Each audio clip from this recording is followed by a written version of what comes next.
Warning. This episode contains strong language, graphic depictions of violence and death that may be disturbing for some listeners. Listener discretion is advised.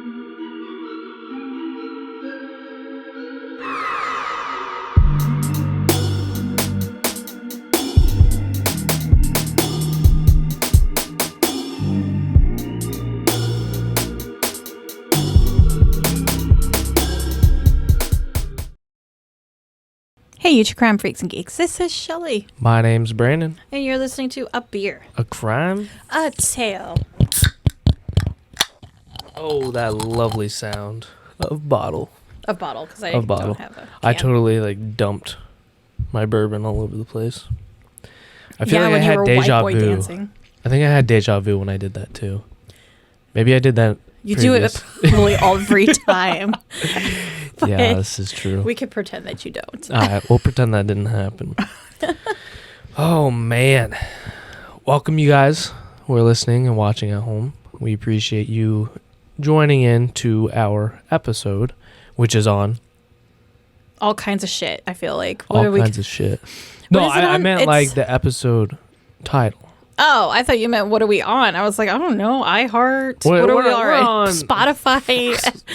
A bunch of stuff. We're starting to make some Snapchat and TikTok. Hopefully we can get that rolling, but yeah, don't hold your breath because you'll die before we probably actually get it rolling. So. No. We got somebody who's gonna be taking over social media. Thank God. Yeah, we've been lacking in that department. We apologize, but we're gonna get out to you. It's all good. No, we are going to do an episode on the Louisiana serial killer. Back to the state killers. Just for, We kind of veered off a little bit, but we're getting down there. What? This is probably like the 10th state. 10th? I don't know. You're terrible, first of all, at counting. We're at least halfway through at this point. No. Yes. No. Yes. No. I mean, I know it's going to seem like no because we have like 60 states that are starting with M, but that's beside the point. That's true. Yeah, there's a lot. Yeah. I already started looking at Maine because I was like, what's going on there? Is there even a killer? There's got to be like plenty of killers up there. Plenty? Yeah, when you get that close to like Canada, where they're all like super friendly and polite. Yeah, it's not a good mixture. You get thrown into this big pot of nice people, you're gonna be a serial killer. Okay. I mean, that's. I don't know about that, but it's toxic.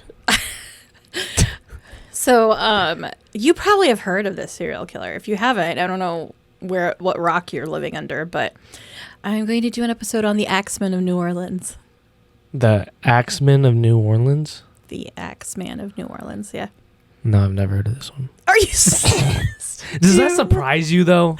That should not surprise you. I just didn't realize how big of a rock you lived under. It's a pretty big one. Just call me Patrick. Oh, boy. I probably should. But for those of you who aren't watching, the drinking word of the episode is going to be axe. Shocker. I know. It'll be fun. I hope it's in there a lot. It should be. I mean, he is an axe man, so. Yeah. So if you don't have a cold one opened up right in front of you, go get one. Or if you're driving to work, please don't. Yeah, please participate. Don't do that. I don't want to be your demise. So my main source for this was the book, The Axeman of New Orleans, The True Story by Miriam C. Davis, and then a whole bunch of articles. So I will link all of them in the show notes because there's a lot of articles. But so I'm going to base this whole article on Marion Davis's research because she's a historian and she went through a lot of effort to find like the real story of the Axeman. She went all out. Yeah, because there's a lot of urban legend behind it, and she actually, I'm sure. Yeah, especially in Louisiana, I feel like that's a big theme. Yeah, and this case has been, this is a long time ago. So it's over 100 years old. So she went and looked up newspaper articles. She looked up death certificates. That's a drink. Yeah. Death certificates, police reports, you name it. She looked it up and she pieced this all together. And so Actually, it would have been beneficial if you knew something about it, but I know. I mean, I feel like I've heard of it. I'm sure. I'm not a big serial killer person. Yeah. And yeah, we have a podcast about serial killers. I know. It's great, but it's all good. All right, so I'm going to give you some history, and then we'll get into the story. So after the Civil War, there was like a huge influx of Italian and Sicilian immigrants coming to Louisiana. And they would come in through the port of New Orleans, and they would find work in sugarcane, cotton, or strawberry fields. I had no clue there were strawberry fields. Louisiana. But in Louisiana. Yeah. I thought you meant in general. No, I mean, what obviously. rock are you living under? Yeah. No, but I had no clue. So anyways, the farmers would replace their newly freed slaves with Italian immigrants. And native, I'm going to say this kind of, hopefully I don't mess it up, Louisianans, I think I said it right. Louisianans. Yeah. Were rather racist to Italian workers, calling them Dagos, I believe is how they pronounced it. So they went from slavery. Correct. To a different type of slavery. Basically, because they viewed them as a similar class as the black family, since they weren't opposed to working alongside black or Chinese immigrants for the same wages. Yeah. So, and their wages were $1.50 or $1.75 per day. Damn, could you imagine working like? Well, back then I'm sure it's not a whole lot of money back then. No, but it doesn't. Imagine sound like working in today's environment or economy with $1.50 in your pocket per every day. Per day. You can't even walk across the street without You spending couldn't that even much. buy gum at the end of the week. No. You can't. What the heck? Okay, no. So anyway, for some reason, they could still buy stuff and save enough money. And a lot of them, it would take a couple of years, maybe sometimes as much as 4 years. A lot of them would buy their own farm, or they would actually move into New Orleans to start a business. One of the popular businesses that Italians would try to set up was a corner grocery store. And these little grocery stores would have a back room that the family would live in. Sometimes it would be right behind it or kind of off to the side or above, whatever. There's a little store there in a little house. Now, sometimes these stores would have other businesses like a bar or barber shop attached, but that's kind of how they liked it. So August and Harriet Curti, I think is how you say it, were a perfect, or it could be, we're going with Curti because that's how I'm going to. Curti, yeah. Curti. Were a perfect example of an Italian family that had saved up to start up a grocery. And they had their business for about a month. And in the early morning hours of August 13th, 1910, Harriet woke up to a man standing over her bed. Oh, fuck, no. I know. It was, The man was holding a bloody meat cleaver. He told her to give her all the money or she would get it like her husband. So at this point, now she looks over at August and he's lying in a pool of his own blood. No. Yeah. He's bleeding from his head, and Harriet reaches under the pillow and gives him $8. Hold on. Yeah. Let's rewind that a little bit. Go ahead. So, he killed the husband. Yes. While she's laying next to him. He's just, laying in his blood. He's laying in his blood next to her. Correct. But she didn't wake up to that? Correct. Something ain't right there. Well, we're not done yet. Something ain't right. Okay. So she gives him the $8 and he seems satisfied and he leaves. And that's all it takes. That's all it took back then. Right. I looked it up. I think $8 was like $258 nowadays, basically. He's a true hitman. Yeah. So on his way out the door, he stole the family's pet mockingbird and its cage and the $8. So he drops the meat cleaver in the front yard, which, by the way, I found out a cleaver is basically an axe. I did not know that until this. So, thanks. And then about a block down the road, he stops at a stoop and releases the mockingbird from the cage. Now, once Harriet knew she was safe, she rushes to get her husband help. He had been struck in the chest and the head once, both times, just one. So just two little boom booms. So he was taken to Charity Hospital, and it was determined that he had non-life-threatening wounds, and he was lucky enough to survive. Now, when the police arrived, they were able to figure out that the intruder entered the home through the kitchen door by forcing it open with a railroad shoe pin. I have no idea what that is. A railroad shoe pin? Yeah, Mr. Railroader over there. I'm assuming it's a spike. Okay, that makes a lot of sense, actually. The killer originally had removed a pane of glass from the door, hoping to probably just, like, unlock the deadbolt. And, like, some reach Home over. Alone shit. But he wasn't able to do that, so that's when he had to resort to the railroad shoe pin. Harriet described the man as being in his 30s, about 5'6", broad-shouldered, clean-shaven, with dark hair. He was wearing a derby hat, a working man's shirt, and trousers. Now, the New Orleans police were not a fantastic group of... Shocker. We get those a lot. Police detectives. Dealing with serial killers, I which is know. crazy.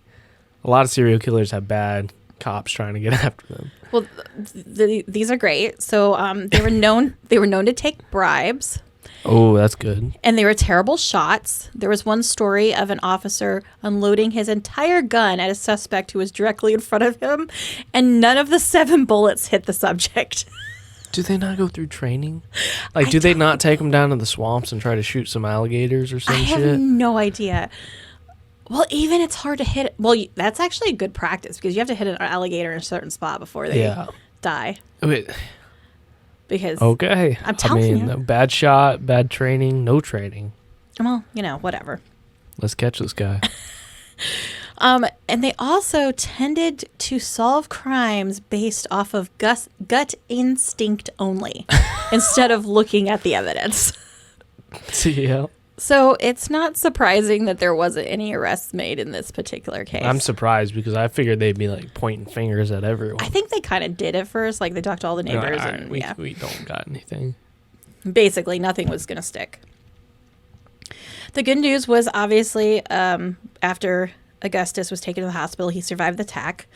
And the other good news is the mockingbird returned home shortly after being released and was found nesting on the roof. And then it told the cops exactly what the guy's name was. And well, that would have been interesting because it's a mockingbird, yeah.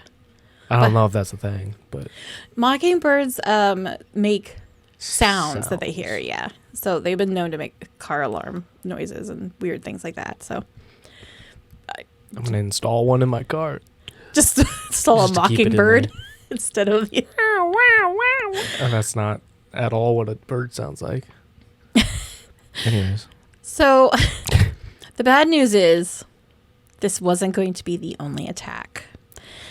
The next attack happened on September 20th, 1910, and this was to Concetta and Joseph Rosetto. They were settling in after a long day of working at their little grocery store, and it was known to be in an area now called the 7th Ward. That sounds lovely.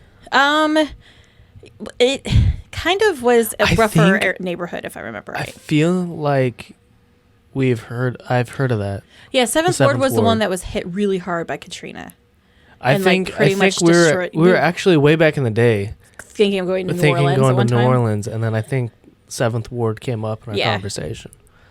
Yeah, I'm surprised we didn't go. I would have loved to. I still would love to go to New Orleans. At about 1:45 a.m., Concetta woke up to searing pain in her face. A man wielding a meat axe had hit her across the face, cutting it open and breaking her cheekbone. He swung again, this time across her neck. Despite the events unfolding in the room, Joseph slept through his wife's attack until the man moved on to him. Okay, here's the thing. Like, Todd, I love this man to death. There's no way. But he could sleep through anything. 2 families in a row. Something ain't right here. I don't know. I know for sure Todd could sleep through anything. Literally anything. I have seen it. I don't think he will sleep through you getting hit in the face with a meat cleaver. Well, I think, like, if I didn't scream out, maybe he wouldn't. But here's the thing. So the meat cleaver, the meat axe. There you go. There's another one. It's not as sharp as like a regular axe. I don't think. I think it's pretty dull. But doesn't it have to go all the way through meat? I don't know. Yeah, but you use it. I believe. Don't quote me on this. But I think you use it with force to like chop through bone. Okay, that makes sense. So it's kind of dull.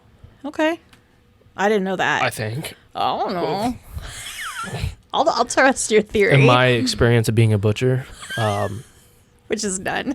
The Galesburg Butchers. Yes, episode 1. Anyways, moving on to the story.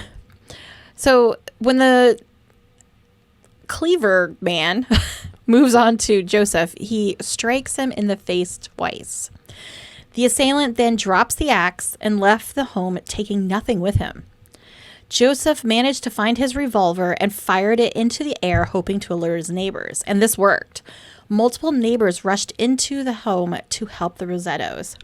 One of the neighbors was able to get an ambulance from Charity Hospital to come near the Rosetto business, but since it was like in a rundown neighborhood, the streets weren't great, so this brand new ambulance couldn't drive down to go get them because... So they had to carry them all the way to the ambulance. Yes. So the neighbors literally were making stretchers out of anything in the home. They used the bathroom door, the bed linens, anything to carry them to this ambulance.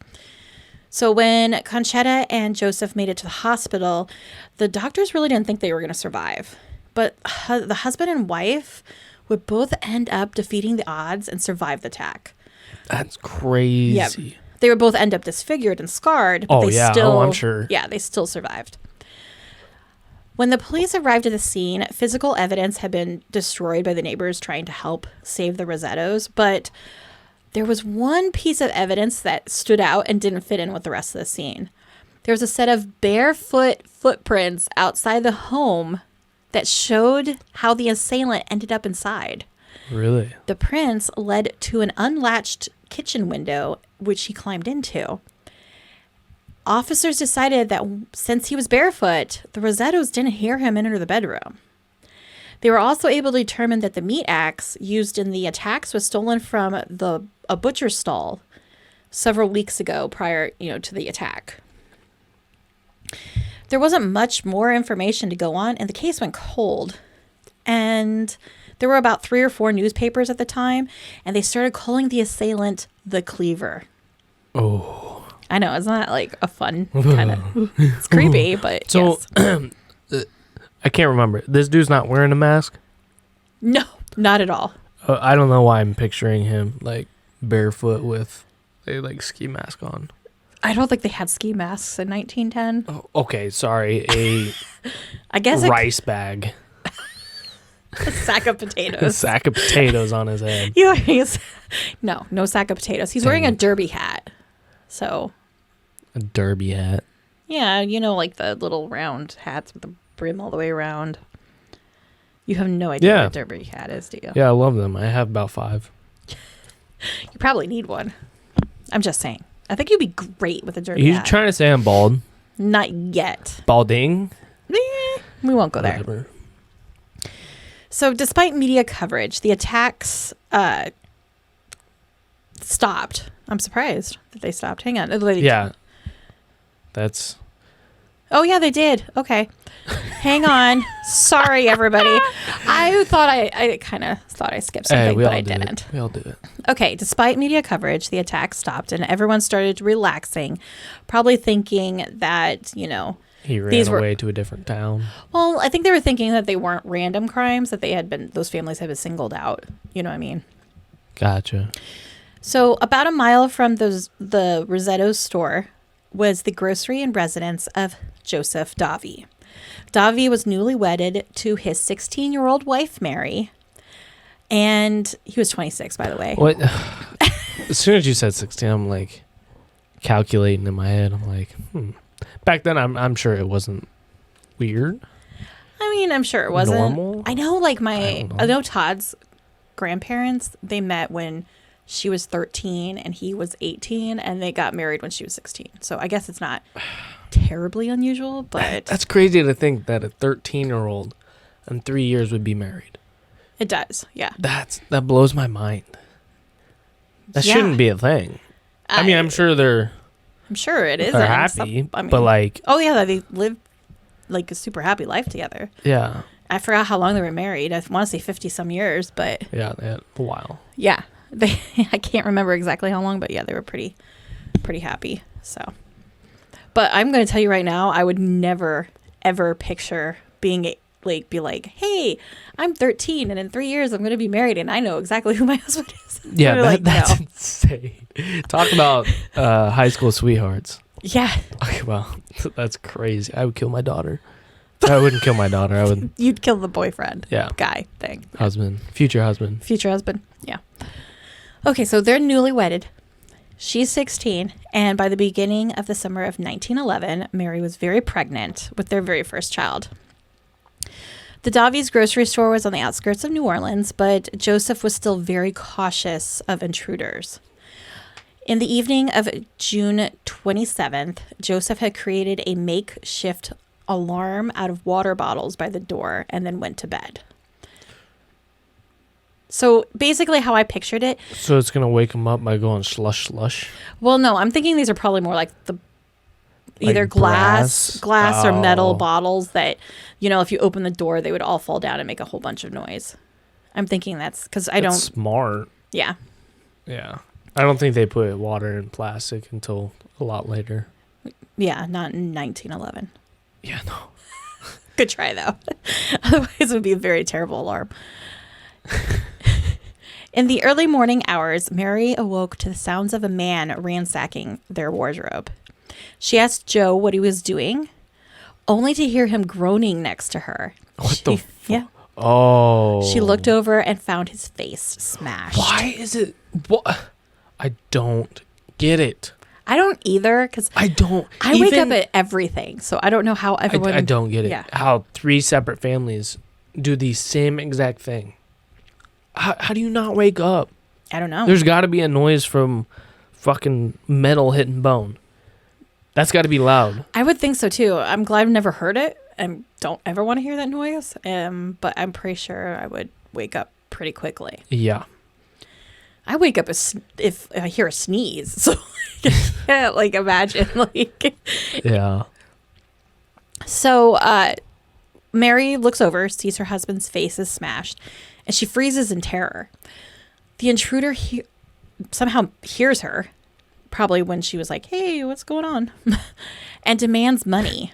Mary couldn't talk and was still like frozen. Yeah, I'm sure she's shocked. Yeah, because she's only 16. She's probably like, what the fuck do I do? This pissed off the assailant, and he grabs a porcelain mug that was by the bed and smashes it into her head. Mary would recover, but Joseph wouldn't. He died the next day from his injuries. The weapon was never found, but it was determined that the wounds were consistent with those inflicted by a butcher's cleaver. What's another word for the cleaver? A meat axe. I just wanted a drink. I know Sorry, you did. guys at home. The investigation showed that the murderer entered the home through a window, barely avoiding the fancy water bottle alarm system. So I'm guessing he went in the window right next to that door. Joseph slept with a loaded revolver next to his bed, like on the table next to his bed. And the intruder made it into the room without waking Joseph. And based off of Mary's description of him, he was able to move silently around the room, most likely because he was barefoot during the attack. Wow. What happened to the bottles? I guess they were still standing when they found him. Okay. Well, no, they had to have fallen over when he probably opened the door to leave, I would think. Maybe. It Depends on where he like entered at, obviously. But like, I just don't see why that's relevant to the story. I mean, he's an attempt to prevent somebody from coming in by making noise, but it seems like the wife wouldn't wake up anyways. Right. Basically, I mean, her husband got murdered right next to her, so why would she wake up? I think it was for glass him to bottles. wake up so that he could grab his revolver I next feel to like his a head. lot has to do with like sleeping pills or something, like sleeping drops. Because I think They have back sleeping then, drops back then? I think back then they had They probably had opium because they pulling this out of my ass. Did they give opium to everybody for everything? No, I feel like they had a bunch of sleeping like drops back in the day. Maybe. I have no idea. Why do I feel? I'm gonna look that up. I know that they literally had Come back opium to put you. in everything. Like I think it was in Coke. No, they had Coke put in Coca-Cola, like cocaine. Dude, that would be a time to be anyways, alive. I think like cough syrup had opium in it, but I'm not. I might be wrong. But anyways, or maybe it had cocaine. I don't know. This doesn't matter. So, Mary described him as a white man who spoke unscented, Whoa. unaccented English. He's doing some 5D shit. Was clean shaven, under 6 feet tall, and wore a working man's shirt with black pants. And the description was very similar to Harriet Crutey's description. New Orleans police chief was beginning to suspect that these incidents were all the work of the Italian mafia, since all these attacks were on Italian grocers. So he had a detective named John, I think I'm going to hopefully not mess this up, D'Antonio, I believe is how it's pronounced, Gotcha. who was a mafia expert assigned to the investigation. The Italian mafia in New Orleans in the 1910s was not like the organized crime families that we would think of today. Sicilians didn't trust authorities and would prefer to set things straight the good old-fashioned way, you know, with like Fists. Yep, fist fights or, you know, a knife fight, maybe a gunfight. And they call these fights the vendetta. Ooh, Mm-hmm. I like that word. There were so many gun and knife fights along Decatur Street that it was nicknamed Vendetta Alley. Okay, that's kind of cool. It That's is. like some shit off of like Harry Potter. Where are you going to the Vendetta Alley? Anyways, I want to kind of go back for a second. Okay. So we were talking about the sleeping pills and shit Mhm. like that, sleeping drops. So chloral hydrate, also called chloral, shocker, the first synthetic produced sedative hypnotic drug, commonly used in the late 19th century. But it was used in like 1920s era Okay. to the 1950s. But it was to treat insomnia and still occasionally So they were used. chloroforming themselves, basically? No, I don't. I think that's a little different. Okay. Just But checking. it treated insomnia and still occasionally used to reduce anxiety and produce sleep before surgery. You want to hear an interesting fact So about that's- insomnia? That might be why. They think insomnia is genetic. Just a fun fact. Okay. I realize that, like, because I deal with it, and I'm fine with that. I don't mind it. Yeah. But most of my family on my mom's side has insomnia. So there you go. Fun fact. Blame your family. Blame my family. So back to the Italian mafia of the 1910s. The Italian mafia. So they're running around doing vendettas, right? Yeah. There was also a type of petty extortion called blackhand, which was threatening violence if the person failed to pay the money that was owed. Okay. Now, police believe that these Italian grocers were victims of blackhand crimes. However, yeah, I know. Yeah, see, that's exactly what Because D'Antonio. it would be like one person. Yeah. However, D'Antonio immediately disagreed. He was just like you. He was like, Yeah, well, I mean, like, yeah, if you're doing the black hand shit, like, you would be going after one person. right. You would target one person that owed you money, not the whole family. Yeah, and this is what he So- said to it. He basically said if these tax were due to a debt owed, then there would be no survivors. That's true, yeah. Yeah, this is They sailing wouldn't so use far. a meat cleaver. They would use a gun or a knife. Basically, yeah. Like, Yeah, they're bringing an axe to a gunfight, basically. or a sleep fight. Sleep fight, technically. Pillow fight. So this assailant so far had attacked 6 people and only 1 had died. So his stats were pretty awful. I mean, if he was trying he's to do getting black hand $8 a crimes. kill, like, oh yeah, give him a and a bird. chance. And a bird that he let loose to come back to the home. Yes.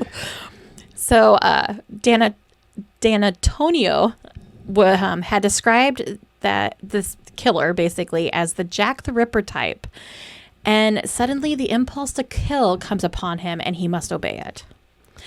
He would also state that the assailant was more interested in blood and not possessions, other than, like we said, the Money. $8 and the mockingbird. He never stole anything This else. isn't enough money. I'm taking the bird too. Fuck you. So, and he never stole anything else. So Dan Antonio believed that these items were taken more as a cover-up and to throw off investigators. Nah, I think it was more of like an impulse thing. Probably. Like he he panicked because he was caught. Because somebody woke up, which is shocking. Mm-hmm. But yeah. So despite Mary and Harriet telling police detectives that it was a white man with no accent, they decided to bring in an Italian truck farmer named Sam Pizzo. So Pizzo was known to threaten Italian grocers for money by threatening them by beating their brains in. Oh, shit. Now, Pizzo was seen in Joseph's store a week prior to the murders. Plus, Joseph had received a threatening letter demanding $200, which he chose to ignore. Police really thought that they had the right guy, but when Mary went to identify the suspect, she repeatedly told the police that Pizzo was not the man. And so they had to release him. They had like nothing to hold him, basically. Oh, yeah. I mean, from what I understand, Pizzo was like, looked like, I think he was, since he was an Italian immigrant, he had like darker feet. Yeah, he had an accent, darker features, and a thick mustache. So everything that they said. Everything the guy wasn't. Yeah. So. The fear and terror from 1910 to 1911 were quickly forgotten because there were no more attacks for years. Like what? Like almost 7 years. That's crazy. Mm-hmm. So it's not, I don't think it's mentally driven then.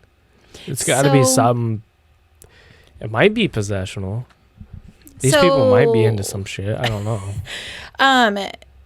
The author, Marion Davis, like she thinks that he was potentially arrested and imprisoned during this time, whoever the murderer is. Because... So you're saying we're not getting closure. Not yet. We're not done. We're not getting closure, guys. Not yet. Go ahead We're and not tune there out. yet. Go ahead and tune out. Whatever. I'm done. You're done. No. I haven't even we're only like a third of the way through the murders. This guy is like, of course, he also has a terrible, hit rate. Well, yeah. Be prepared for that. At around 3 a.m. on December 22nd, 1917, this poor woman's name I'm going to destroy, just warning everybody. Anna Andolenia. I'm going to say Andolenia. I am so sorry. Sure. We're just going to call her Anne from now on. Yeah. Was awoken to a man standing over her husband holding a hatchet and a revolver. Oh, a hatchet this time? Uh-huh. And a revolver. Oh, upgraded. Mm-hmm. He points the revolver at Anna and tells her to remain quiet. Anna watched as the man hit her husband 4 or 5 times in the head with the hatchet or axe. After he finished, beating her husband with an axe, he ran into the adjoining room where her sons were sleeping. No. Yes. I know one of them for sure was 14, and I want to say another one was 11. Anna begins to scream, and at the same time, she could hear her sons yelling for her, crying out, "Mama, Mama." No. The assailant had hit one of the boys in the head with the hatchet and hit the other one in the arm with the butt of the gun. The Andolia's family was Sicilian grocers, but the connection to the Cleaver murders were not going to be made. See, the detective that had worked on the Cleaver murders had also been murdered in 1917, so the case was given to a newly hired detective, Frank Mooney. His former job was working for the Illinois Railroad Company Superintendent of Terminals. It doesn't sound like a investigation type job, so I don't really know how you go from terminal supervisor for the railroad to a detective. But Somebody lock this dude up. no. Please. So what was found at the Andolians' home, I butchered this poor family's, the Ann home, was that the assailant chiseled a back panel out of the back door to make his way into the home. So it would be like one of the lower panels, kind of directly below the doorknob, so he could reach up and turn the doorknob. Yeah. Okay. He comes in, attacks the men of the family, and left, taking nothing with him. Anna's sons survived the attack, and so did her husband, but he would later die from Spanish flu that they figured he his immune system was weakened because of the attack, so that's why he got sick from the Spanish flu. What happened to the kid? Kids were completely fine, Really? other than being traumatized. Yeah, I thought got hit in the head with an axe, but I don't know, for some reason.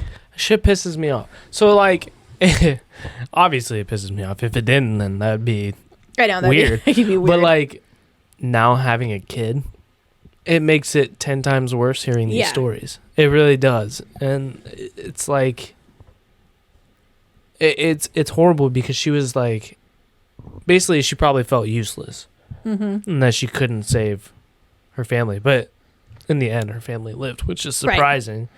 But that's just crazy. So I'm going to be pissed off for the rest of the episode. You'll probably get madder as we go along. So I hope. In the early hours of May 23rd, 1918, Andrew Maggio was returning home after a night of drinking. He was a barber who had just received his draft notice, because this is obviously during World War I. He lived with his brother and sister-in-law, Joseph and Catherine Maggio, and they lived in the home. Okay, so their home was a grocery and bar room with the rest of the house like attached behind it. Gotcha. Okay. Andrew was awoken by groans coming from his brother's bedroom. Now this kind of scared him because I think he's the baby of the family, so he was kind of freaked out. There's no girl over, is there? Well, his sister-in-law. But I think it's groans of pain, not groans of like, oh yeah, baby. Oh yeah, baby. Like, this wasn't those groans. Damn it. Just saying. So Andrew pulls on his clothes and he gets his older brother, Jacob. Now, they were not expecting to walk into a complete and total nightmare. So according to the New Orleans State newspaper, this is how they describe the scene. Lying diagonally across the bed with his feet touching the floor was the body of Joseph Maggio. On the floor, alongside the bed and resting across the feet of her husband, lay the body of his wife. The floors and bed were smeared with blood. The man, Joseph, he wasn't dead yet. And Jake Maggio, summoned the police while Andrew phoned the hospital. Unfortunately, Joseph died by the time the ambulance had arrived. God damn it. The murderer had used a screwdriver to remove the panel from the back door. He then discarded the screwdriver in the backyard. And before entering the home, he took Joseph's axe from the yard. He also found Andrew's straight razor that he had brought home from his barber shop because it had a nick in it and he wanted to repair it. He went up into the bedroom of Joseph and Catherine. He slit both Joseph and Catherine's throats. Catherine's throat was cut so deep he nearly decapitated her. Jesus. Yep. He then hit both of them with the axe. When he was finished, he threw the axe in the bathtub. And when he leaves the home, he goes into the neighbor's yard, strips out of the clothing. So I didn't put it in here, but the clothing was like pants, shirt, and socks. So he doesn't have shoes on again. Oh. Because he took off socks. The blood in the socks were completely... So he was wearing socks? When he was walking around up there. Because they what said a weirdo. Because the socks were bloody, basically. So the socks were bloody. He took off the socks. Mm-hmm. Pants, shirt. Pants, shirt. So this dude is barefoot in his underwear. running around town. Yeah. He also throws the razor blade in the yard with the bloody clothes. Why is he... He's throwing all the evidence in the fucking yard. Yeah, but it's okay because it's the New Orleans. That's true. And you they just can't have shoot a gator within 2 feet. That's correct. So at some point, probably before the murder had happened, he had written on the sidewalk, "Mrs. Maggio will sit up tonight, just like Mrs. Tony."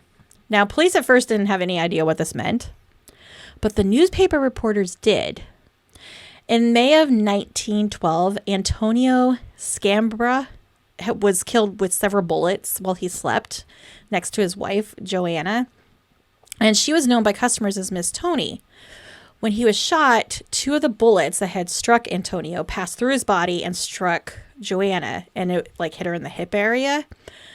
And luckily, their daughter, or it says infant. I thought it was her daughter, but that's okay. The infant that was laying between them never got hit. Thank God. Yeah. So even though it wasn't a mortal wound, she still ended up dying 10 days later from the bullet wounds. And her killer was never caught. Now, while the Scambra do you murder, think this is now? Because you said, the people that shopped at her store, they called her Miss Tony. Tony. Mm-hmm. Tony. So do you think this killer is now somebody who's regularly shopping at her store?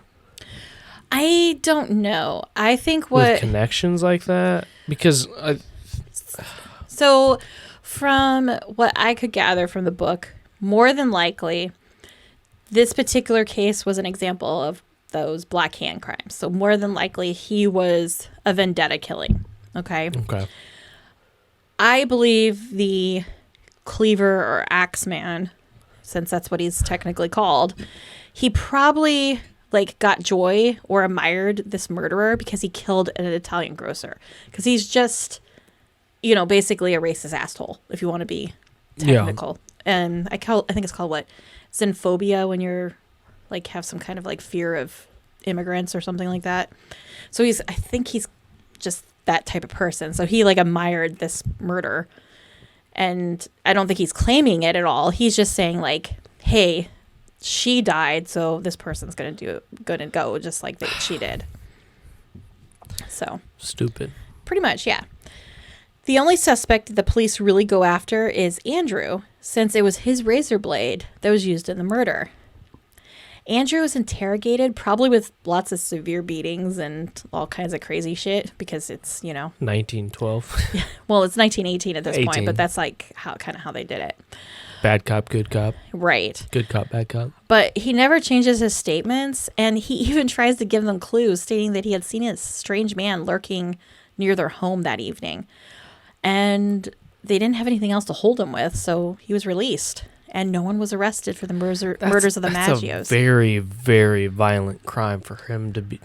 Right. I mean, so they say that the violent crimes are usually personal, right? Because it's not like a shooting, a bullet in the head. It's more violent. Yeah. But this one is just doesn't strike me as somebody within the family. This is like a bloodbath as opposed to yeah. It's not like a strangling and shit like that. No, this is axe in the head. Oh, I said it, but you know what I mean. Right. It's very, very violent, and I just don't see it being a person on the inside. I agree. So are you ready for this next axe incident? And it's pretty controversial, just so you know. Yeah, let's do it. At 7 a.m. on June 27th, 1918, John Zanka, I think it's Zanka. Why not? We'll call him Zanka. You about made me spit out my drink. Hey, I think it's Zanka. I don't know what I know. I knew my going. Poor Dixie. I know. My dyslexia is kicking in. Oh, it's bad. But we'll just call it that. So he went to the grocery store of Louis Bessemer to deliver bread when he discovered Louis and his mistress, Harriet Lowe, lying in a pool of their own blood on the floor. Lewis had been struck in the head right above his right temple, and Harriet had been hacked over her left ear. Both were taken to the hospital, and the axe was found in the bathroom. Lewis told police that he had been sleeping when he was struck. Harriet at first said she was attacked by a mulatto man, but would later change her story, repeatedly claiming that Lewis was the one that attacked her. And so police, based off of this quote-unquote, statements, arrested a 41-year-old black man. So it's been white this whole time. Yeah. So they arrested a black man. Correct. Who had been hired to work at the store only a couple weeks before the attack. But since there was zero evidence, they couldn't hold him and had to release him. Now, Bessemer didn't fit the Axeman's profile. Really? Really. Uh-huh. Or victim profile. So Bessemer was possibly, from what I understand, he was probably Polish. But he was suspected to be a German spy by both the police and Harriet. Oh, wow. Yeah. That's a big accusation. Well, he could speak 13 languages, and they found letters in his trunks written in written in German, Yiddish, and Russian. His home was not broken into. And Harriet also, no matter what, always was repeating that Lewis was the one that had hurt her, and continued to admit this right before her final surgery. And her final surgery, she ended up dying. What? Yes. Now, the Bessemer story is kind of crazy because first, before she ends up dying, they arrest him for her attack. There's no evidence to really support it, so they release him. After she dies, they arrest him again for her murder. God. What is this double jeopardy? Well, not really, because the first time was just an attack. The second time was officially a murder because she ended up dying. Yeah. Yeah. Okay. He would only serve 9 months before he was acquitted by a jury when it goes to trial. Now, most historians actually don't believe that this is part of the axe murder victims, but it's kind of become part of legend and part of the story. It's more likely that Bessemer attempted to kill Harriet and tried to only slightly injure himself to make it appear like it was part of the Axeman murders. And he probably killed her because she probably did guess that he really was a spy. He probably was, from what I understand. So basically, they got into a domestic dispute. I know. So he gets into a domestic dispute with her, hacks at her head from the yeah, and then I think shit, I need to make this. I know. I'm assuming that he's right-handed, and he probably tried to hit the right side of his head to not be as probably to not inflict as much pain. But the thing is, and ended up accidentally probably knocking himself out. Yeah, how do you know how much to inflict on your head? Like that's arm, okay, leg, okay, chest, okay, the head. You might fucking kill yourself, bro. Like I know. I don't know what he was thinking. Like if I hold an axe in my hand and I'm like, I need enough force to just injure myself, not to kill myself. How do you know that? I don't know. I'm never. You're just winging it. So it's like 50-50. If I go too hard, I'm dead. If I don't go hard enough, it's not going to look real. It's somewhere in the middle, and I just gotta go for it. You just gotta go for it. Wish me luck. Whack. Knocked out. Yeah. No. All right. Well, let's cross Bessemer off of the Axeman hit list because he was more than likely not. But I just thought, spy. Right. But since he's always included in the Axeman, like if you go on Wikipedia, he's included in there as the victims, but he most likely was not. He was most likely a murderer himself. So. Okay. Spy murder. Yep. On August 4th, 1918, another attack occurred that was also widely attributed to the Axeman. Mary Schneider, a 28-year-old mother of 3, was expecting her 4th child when she was violently attacked in her sleep. This time, however, the weapon wasn't an axe. It was a lamp that was from the bedside table. The home had been ransacked and $6 or $7 was taken out of her husband's wallet. So I'm sorry. All I can think of is the Christmas Story leg lamp. You know what? My parents actually have that, and they really do have it. No. Yeah, so they actually have it, and they have it sitting. So like on the Yes. front window. So, well, our driveway is like by their driveway actually is by kind of like goes along the side of the house. So they have it in the big bay window that faces the driveway. No shit. Yes, it's fantastic. That's I love awesome. it. But I just picture that being used. Yeah, I don't you think did it probably. say the word, so cheers. Cheers. So, while reporters and police were quick to assume that this was also a case of the Axeman, Davis points out that this case doesn't match either, like all the important patterns. Yeah. So she doesn't believe it's the same perpetrator, and most likely it was she probably interrupted a burglary, so it was a burglary gone wrong kind of a situation. Yeah, but like, how many burglaries have to happen? I don't even know why burglaries are happening during this time, because I don't know if you know what's happening right now. The Great Depression? No, not yet. This is the Spanish flu. So it's like, nobody has money. Well, they have money because they might, because you're going to end up with so you're ending World War I, you're getting Spanish flu, and money is on the rise, I would say, because pretty soon you're not going to so you're going to go through the roaring 20s, which was a prosperous time until the Great Depression hits. Yeah. So, but it's how many instances does it take for them to realize this is the same person? Like it's the lamp. But it's probably not. It's just a burglary. But it's not. I don't think it's the same person, because it's 100%. I don't think so. Even after listening to her book, no.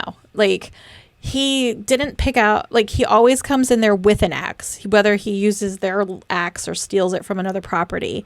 He went in whoever this particular person was, came in and didn't even have a weapon. I think he just grabbed the lamp to knock her out, so that she. Well, what if he was all right, I'm going to go to this house and I'm going to grab their axe. Goes to I'm sorry, guys. But goes to the house, doesn't find it, and it's oh, shit, I got to improvise. Here's a leg Right. Bam, I'm going to kick you in the head with the leg lamp. Because I don't think because none of these crimes that none of the things that he's doing is to burglarize. He's doing it to hurt Italian grocers. And a lot of the times when he's grabbing stuff, when he's going out the door, is literally because he's going out the door. It's not because he's going in with the intent to rob. He's going in there with the intent to hurt and probably more than likely prevent them from continuing to have their grocery store. Yeah, but at the same time, he is 1 for what? 12 now? I don't. I'd have to look at this. He's 2 for 12. His stats are pretty terrible. Yeah. So what was it? We're at. I don't even know. I'd have to look at my list of victims, but it's terrible. He's 2 for 12 or something. Something like that. It's terrible stats. Yes. His aim's awful. So is the leg lamp really out of character for him? I think so. Yeah. Right. I don't think it makes any sense, to be honest. We'll agree at to all. disagree. I'm okay with that. Okay. So ultimately, Schneider, she survives, and she successfully delivers a healthy baby girl named Clara. Good. So during the evening of August 10th, 1918, Pauline Bruno heard a commotion coming from the adjacent room, which is where her uncle Joe Romano lived, or roomed, or slept, or whatever the hell he did. So she heard a groan, and then a stranger appears in her room's doorway. Fuck no. She screams, which wakes up her sister, and she starts screaming. So everybody's screaming now in this room. So the scream actually wakes somebody up. Correct. Wow. First time this whole story. So the two of them screaming their heads off actually made the man run from the room. So as they're screaming, Uncle Joe stumbles out of his bedroom and sinks into the chair that's in their room and falls to the floor in a faint. Joe Romano, he was a barber, so he didn't quite fit the grocery profile. The grocery profile, but his whole family were grocers, and he lived with them. So Joe, he was robbed of his pocketbook and then fatally beaten in the head with an axe, which was found all bloodied next to his bed.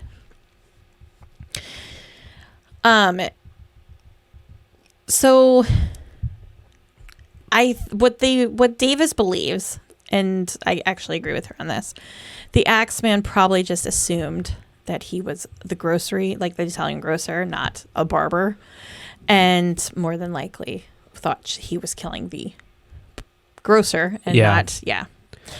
So when police determined that the attacker had entered through an open window in the rear of the house and then attacked the sleeping Joe Romano. Pauline would describe the attacker as a tall, burly man wearing a dark suit and a black hat. So, okay. She also noticed something really unusual when he fled. Really? Yes. She said that he seemed light on his feet, almost like he had no shoes. She said possibly rubber soles, but more than likely, he probably didn't have shoes black on. Socks. Probably. I wouldn't be surprised. Joseph Romano, he would end up dying from his head wounds 2 hours later. So go ahead. That's just so weird that a killer is going to be going into a house with no shoes or socks, just barefoot. Or with socks on. Or with socks. But either way. But like, no traction with socks. So that doesn't make sense. But.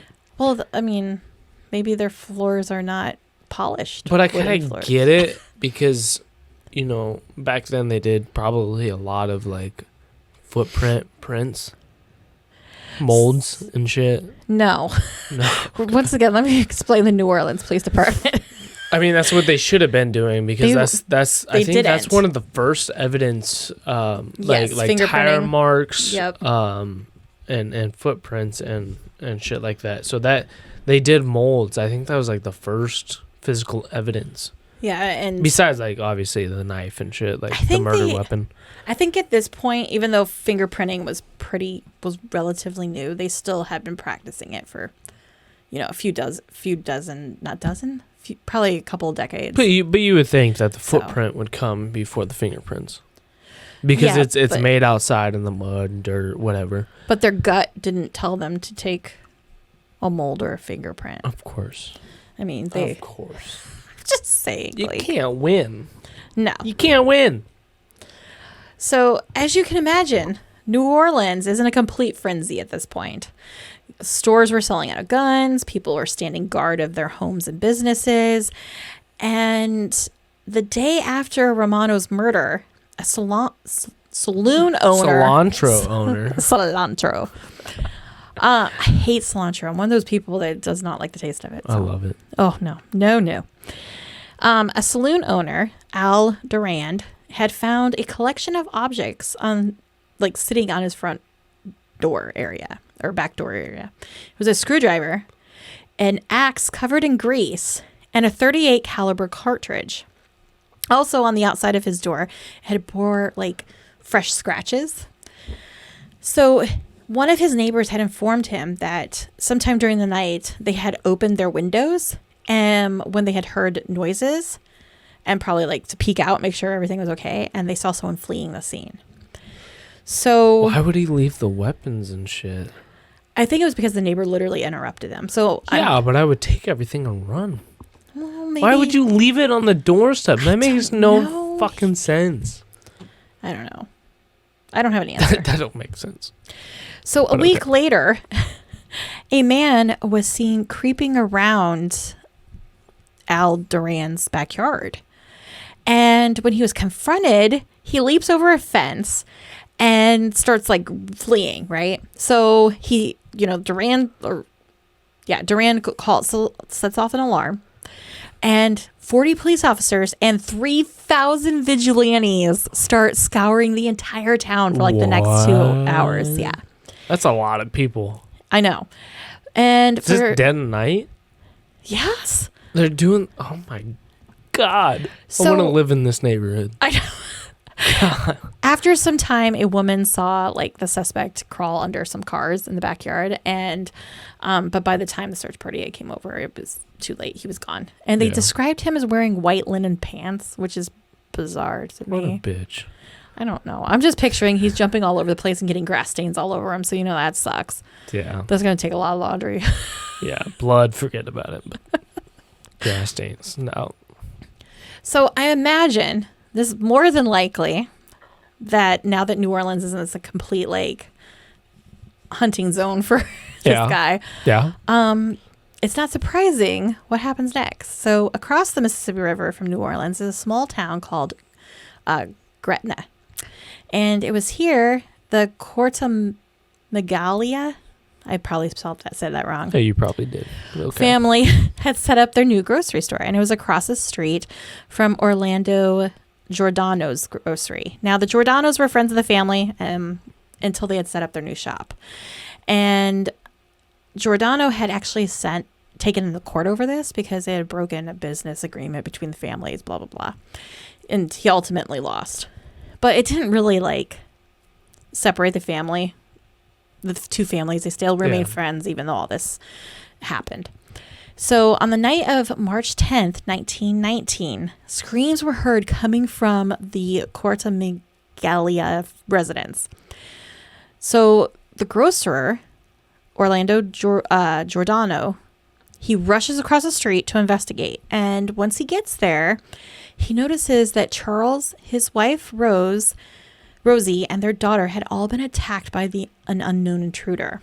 Rosie is actually standing in the doorway, bleeding from serious head wounds, holding on to her 2-year-old daughter who had been deceased. She had been hit in the head once. God damn it.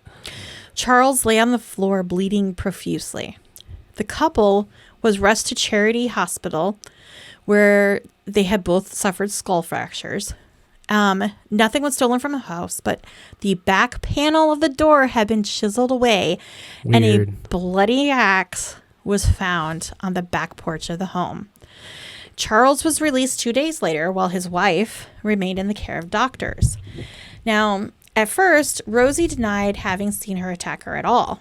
But when she was well enough to leave Charity Hospital, she was taken to the Jefferson Parish Jail instead of home. She was being placed under arrest until she confessed who attacked her and was put into a cell overnight. Now, this might sound crazy to you because I thought it sounded a little insane to me too. Yeah? So basically what's happening, and I'll try to explain it as easily as possible. Across the river, you have the Frank Mooney, and you have the detective that looked at the Cleaver murders. Yeah. What is his name? D'Antonio. D'Antonio. Yeah, those two are like, oh shit, what's going on across the way in Gretna is part of the Axeman. Now, the Gretna police are like, no, it's not. Obviously, the Giordanos, 60-some-year-old Orlando Giordano, who's like, if I remember right, he has arthritis and might be partially blind, committed these murders with his 17-year-old son, Frank. Makes sense. Because, they're still mad about this business arrangement gone wrong kind of thing. Okay. Even though both families said they had settled it, everything was fine. And little Mary, the one that had passed away, called him grandpa. So it doesn't, So they're saying, the police over here are saying, no, it's this family. And so they're arresting Rosie, basically telling her, you have to confess. You have to tell us who did it. But it has to only be that one family. Yeah, the Giordano family. Yeah. But if you say you don't know, she doesn't know. Correct. She has no memory of it. So the following day, she signs a document stating that the Giordanos were the ones who killed her, or not killed her, hit her and her husband and killed little Mary, even though she couldn't recall it 24 hours later or earlier. So they arrest Orlando and Frank, and when they go to trial, Orlando's sentenced to life in prison, and Frank is sentenced to death by hanging.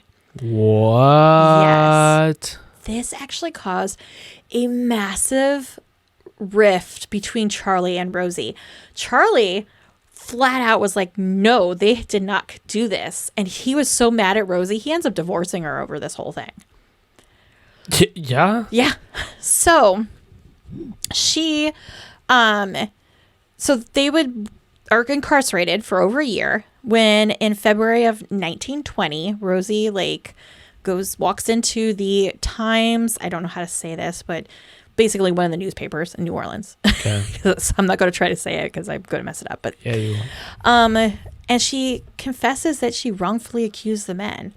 So here's basically what she says. She said that when she was arrested, she was mentally unbalanced at the time of the trial, and she wishes to withdraw her testimony against the Giordanos. So it worked, actually. Oh, good. Yeah. So they were freed. And yeah, that was kind of remaining. Yeah, that was if they hung, if that guy hung because of her testimony. Yeah. Dude. It had to go all the way. Shit. It had to go all the way to the Louisiana Supreme Court for them to get. Yeah, because I think the death sentence has to go all the way up. So on March 13th, 1918, the newspapers, there was 3 or 4 of at the time, they receive a letter from a person claiming to be the Axeman. Oh, God. Here we go. Hold on tight. Everyone really needs to hold on tight. Hold on tight. I'm not drinking for that one, though. This is a mess of a letter. That's all I'm going to say, because it starts off, hell, March 13th, 1919.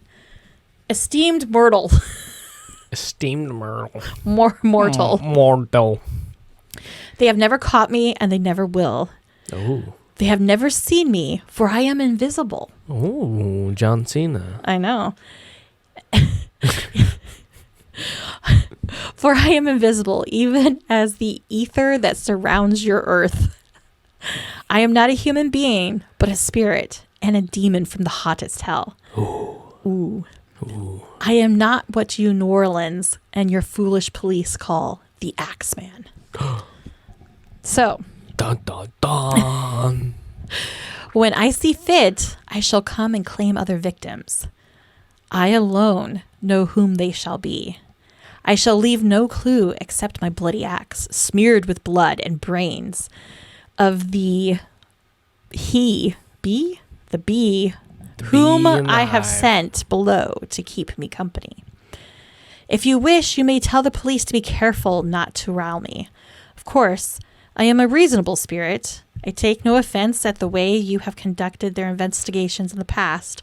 In fact, they have been so utterly stupid as to not only amuse me, but his satanic majesty, Francis Joseph, etc.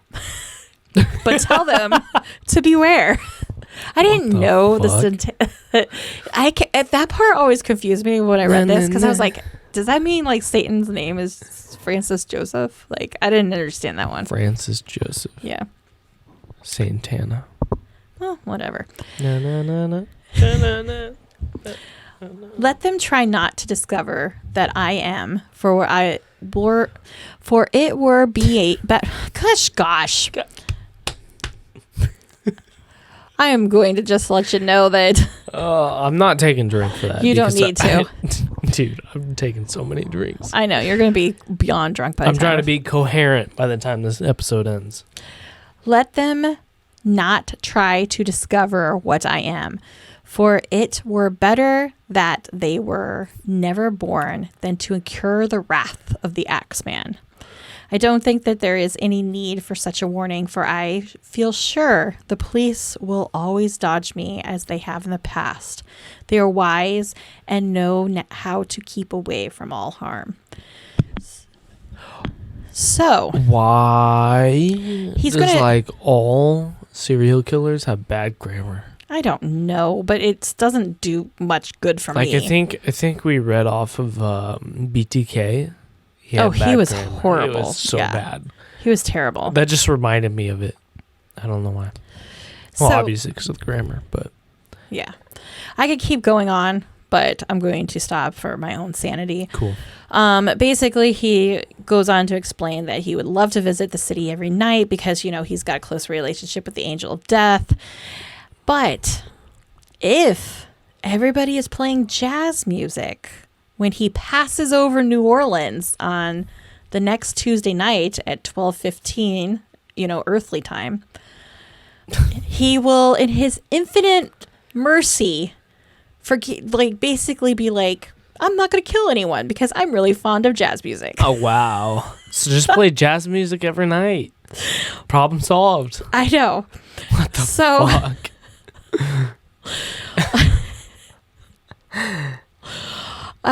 So anyways, he also then goes on to say that he's really cold and he craves the warmth of his native Tartarus.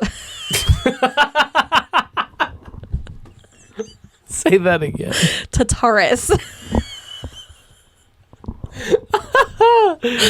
Okay. And it's time for him to leave, this earthly home so he could go back. Taking me home. So, yeah. But, so needless to say, the New Orleans on March 19th, 1919, decided that they were going to play jazz. So, every home. Yeah, bro. Every home was no playing. murder, bitch. Right, was playing jazz music. And if they didn't have a way to play jazz music, they were going to dance halls and, checking out local bands, anything other than to, Is not. this what it really has come to? Yes. In order for me to not get killed, I have to be around jazz music. Basically, yeah. That's kind of. What the fuck? That's where they went with it. Come on, New Orleans. I know. Come on. So, sure enough, on March 19th, nobody is murdered because, they're jamming to some jazz. Jazz jamming. Jazz jamming. So, here's where things get interesting and complicated. All right. Let's get it. According to legend, All right. there is, I'm going to call it legend because it does happen, but it's not exactly, I don't include these guys as part of the victims. I personally don't because I follow what Miriam Davis says, but there is three more murders according to the original basically study of this. Yeah. So there's Steve Baca. He was a grocer. He was attacked on August 10th, 1919. He awoke during the night to find a dark figure looming over his bed. And once he was knocked unconscious, I guess, with the axe. And once he regains consciousness, he runs down the street to basically, he had his head cracked open, and he runs down the street to find his neighbor and collapses again unconscious. So nothing had been taken from the home, and the back panel of his door had been chiseled away. He recovered from his injuries, but he doesn't remember any of the trauma. So this, they believe, was one of his murders. I actually think it is too, because that back panel was taken out. It was an axe. I mean, it all adds up. Yeah, that one to me, I think, is actually part of it. I think it just got passed over by Davis. Sarah Lumen, she was attacked on September 3rd, 1919. Neighbors came over to check on the woman because she lived alone. And they broke into the home when they couldn't hear her. They couldn't get her to answer the door. They discovered the 19-year-old lying unconscious in a bed. She had a severe head injury, and it was so severe, it actually knocked her teeth out. Oh. The intruder had entered the apartment through an open window and attacked her with a blunt object. The bloody axe was found in the front yard of the building. She does recover from her injuries, but once again, she can't remember the attack. And on October 27th, Jay's birthday, 1919, Mike Pepitone was getting struck in the head by a large axe-wielding man who had woken up his wife. Obviously, somebody finally wakes up as somebody's getting hit. Wow, weird. And fled when his wife woke up, Mrs. Pepitone.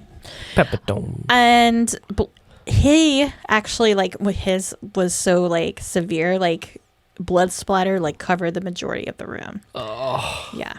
So Mike Pepitone was actually murdered. So of those last 3 victims, only one was killed. So he had a third of a shot there. Now, according to Marion Davis, if you were wondering, Sarah Lumen, she claims that was a interrupted burglary, and that's why she survived. And she does not, I don't believe she addresses the other one, the one that I think, the Bachman one that I really do. Or is it Baca or Bachman? Baca, yeah. That one I think is actually part of it. I personally think so. Now, she goes on to say that she believes he officially leaves the New Orleans area after killing the little 2-year-old Mary back in March. She believes that he goes on to other places in New Orleans and attacks more people with Italian heritage. And she believes that he murders Joseph Spurrow and his daughter Alexandria in December of 1920, Giovanni Orlando and D. Ritter in January of 1921, and Frank Calcissi, whatever. I like Calcissi better, but whatever. That's accurate. In Lake Charles in April of 1921. So, and then he just disappears off the face of the planet. I just don't fucking get why you can kill a 2-year-old. I don't understand that either. You have to be so sick in the head. Even if you were like after the Italian heritage, if you're like, I'm going to kill everybody. A 2-year-old. I know. That's so messed up. I don't get it. So, just some interesting facts that I thought you might want to know. There was a piece of music written called "The Mysterious Axeman's Jazz." Don't Scare Me, Papa. Was a jazz piece written during this whole craze, basically. It was written by Joseph John Davila, I believe is how you would pronounce it. I'm going to give it my best shot there. Sure. And there's a theory out there that potentially he was the writer of that letter in order to promote this piece of music. Yeah. How fucked up do you have to be to do and that there's a chance that more than likely the Axeman never once wrote that letter, that insane letter of flying what over. A bitch. Yeah. In order to, sell. And it worked. I mean, people bought that music like crazy. So yeah, but fuck that dude. If that truly happened, fuck that dude. Right. So another interesting, bizarre fact that comes out of this that is part of the rumor mill is that after Mike Pepitone dies, the quote-unquote last victim, Mrs. Pepitone decides that she's going to start her life over and move to California. Now, while she's there as, a widow, she somehow ends up murdering a guy named Joseph Momfrey. When she gets arrested for this, she basically is like, well, he was the Axeman. I recognized him and I killed him. So did she get away with it? So here's the thing, like once you start researching this, like the actual historians, nobody can find this Joseph Momfrey or his murder in California. So I think this just became kind of like developed as a part of legend. So gotcha. At least that's what I think. Yeah. So, according to Miriam Davis, she believes that Mike Pepitone was part of those Black Hand vendettas. There's a lot of them. So, there was a lot of them. But, unfortunately, the Axeman of New Orleans was never caught. Fuck you. And Fuck you. I just wish you listened to it with no answer. I fucking told you guys. I told you guys there was no ending. Here's the thing. I know there is not. It's one of my favorite stories, serial killer wise, and I personally think that he died somewhere in the 1920s. More than likely, because it all stopped. So I have a theory. Maybe he died of Spanish flu. Maybe somebody was smart enough to kill him. Maybe he, I don't know, got ate by an alligator. I don't know what happened to him. But I hope it was a horrible death. I do too. Horrible and long death. Yes, but that is the story of the I hated that Axeman of New Orleans. Who was just a racist asshole who probably... Yeah, I can see that. Yeah. I'm glad you enjoyed I hated that one. I did. It but was I hated long. that one. And I knew it was going to be long going into it because I researched a book, which I don't normally do. So yeah, you did a lot. Kudos to you. Thanks. It was definitely worth it. I just hated every moment of it. I know. I think, and the fact is, I hate unsolved murders. You know this shit. I know, but you still do this. It was such a good story. I couldn't help it. Plus, it's Halloween time, so this is just like one of those creepy fun ones. It actually was. I believe the Axeman story was part of American Horror Story Coven. Was it that third season? Oh, really? Yeah. So they do a whole thing down in New Orleans, and I haven't seen Coven. I know it's Todd's favorite season or one of his favorite seasons. He says it's a good one. That's fair. Yeah. But there you go. Well, if you haven't already, check out our Facebook at A Beer Crime a Tale, where we post funny memes and episodes to come. Oh, we're going to post episodes on there too?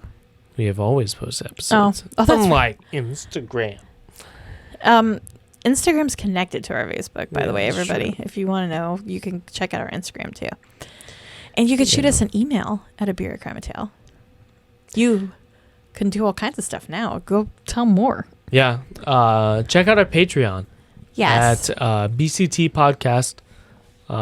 We have a bunch of extra stuff on there. Just random, maybe conspiracy type of things. But check it out. Yeah. See what you like. How many episodes do we have on there now? Like, what, 5 maybe? 5. We just started it. We're going to be posting more every other week. But you'll be getting the live streams and whatnot from it.